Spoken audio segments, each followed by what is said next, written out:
Sahabat semua, mohon maaf kalau beberapa video dan tulisan ke depan agak kembali ke 50 video awal cara cerdas bernegara sekitar 1,5 tahun yang lalu. Karena saya yakin sahabat tidak sempat mengikutinya karena kita baru kenalan atau Anda baru bergabung sebagai teman sosial medianya dengan si Bosman. Bagi yang menonton beberapa video terakhir misalnya, yang nggak paham belas apa dan siapa isi serial cara cerdas bernegara ini. Lalu seperti kebiasaan orang yang tidak suka baca, langsung ambil kesimpulan. Bosman anti pemerintah, anti Tiongkok, anti kebijakan bernegara saat ini. Bosman kerjanya ancu-ancuin pejabat dan misu-misu. Jawa Timurannya nggak sopan. Oh iya, maaf banget. Ya aslinya Bosman itu mengatakan ancu-ancu itu memang gitu kalau Anda paham budaya Jawa Timuran. Hal seperti ini bahasa biasa sebenarnya. Tapi kalau Anda dari Jawa Tengah aja atau seperti pejabat sekarang yang santun, Jawa Timuran itu kesannya kurang ajar. Kembali ke pertanyaan anti pejabat. Jawabannya apa? Iya, saya anti komunis Tiongkok, anti BUMN Tiongkok, namun tidak anti dengan swasta Tiongkok dan tidak anti dagang bebas atau fair trade dengan negara manapun, dan pastinya anti oligarki dan anti globalis cabang. Secara ekonomi saya pendukung UKM bottom of pyramid,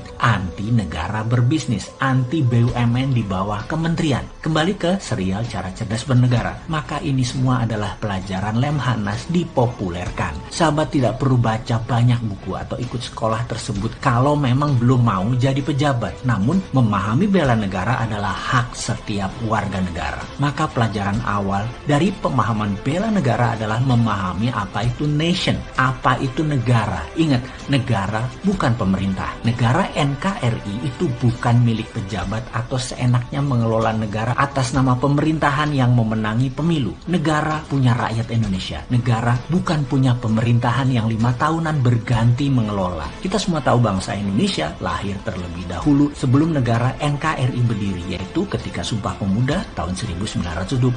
Barulah negara NKRI berdiri di tahun 1945. Dan pemerintahan, ya periode sekarang, periode Pak Jokowi, itulah pemerintah. Karena itu segala hal mengenai kebijakan kalau merugikan atau ada ke setiap warga negara. Caranya ada dengan demo teriak-teriak, ada lewat udara ala Bosman. Kalau warga negara punya hak, maka nation, negara juga punya hak-hak tersebut, disebut namanya nation right. Nation right lebih tinggi dari human right. Hal ini sering disalahartikan dan bisa disalahgunakan oleh pemerintahan yang otoritarian atau cenderung menggunakan kekuatan hukum untuk menghukum hal yang tidak sesuai dengan maunya kebijakan pemerintah. Tipis memang kekuatan demokrasi terpimpin Pancasila dengan demokrasi ala barat dengan bernegara otoritarian yang kebanyakan adalah komunis, atau demokrasi yang dipelintir ala negara masing-masing. Singapura gitu-gitu bukan negara demokrasi 100% ala barat. Singapura punya gaya pemerintahan sendiri, gak boleh beda dengan pejabat atau penguasanya rakyatnya. Mana ada sih yang berani teriak berbeda di Singapura? Malaysia sama juga, tipis-tipis dengan Singapura. Sekali lagi, tidak ada yang sempurna negaranya, namun pemerintahan adalah kesepakatan-kesepakatan yang berlaku disepakati oleh pengelola negara masing-masing. Filipina karena Duterte-nya koboi, lain lagi kelola negaranya. Demokrasi ala Filipina ini seru. Apa-apa dibuat referendum. Misalnya Duterte tanya, narkoba boleh saya tembak di tempat nggak tuh? Referendum ternyata 80% setuju. Ya dia dor 15.000 orang lebih kasus narkoba. Dan bening sekarang tuh narkoba di Filipina. Apa itu melanggar HAM? Duterte bilang saya pegang mandat 80% suara referendum setuju. Sikat, mati aja lu kalau main-main dengan narkoba di Filipina. Negara komunis Vietnam, komunis Tiongkok, dan komunis Korea Utara. Beda lagi kelola negaranya. Namun cirinya satu, yaitu otoritarian. Saat ini entah bagaimana komunis di Indonesia pemahamannya tidak menakutkan lagi. Di sisi lain, komunis yang dipahami oposisi saat ini yang sering bengok-bengok di media dengan niat mendapatkan perhatian politik adalah masih komunisme ala Cold War, ala perang dingin. Jadi kasihan juga kalau banyak melihat mereka-mereka mendebatkan komunisme, apalagi pakai kata PKI. Komunisnya sudah mutan, ganti baju, dan lebih soft power. Pengkritik yang anti komunis masih lihat komunis seperti zaman perang dingin Soviet Amerika, pakai hard power. Beda pun, komunis sekarang soft, pakai merubah kebijakan negara yang mau ditarget atau pakai orang dalam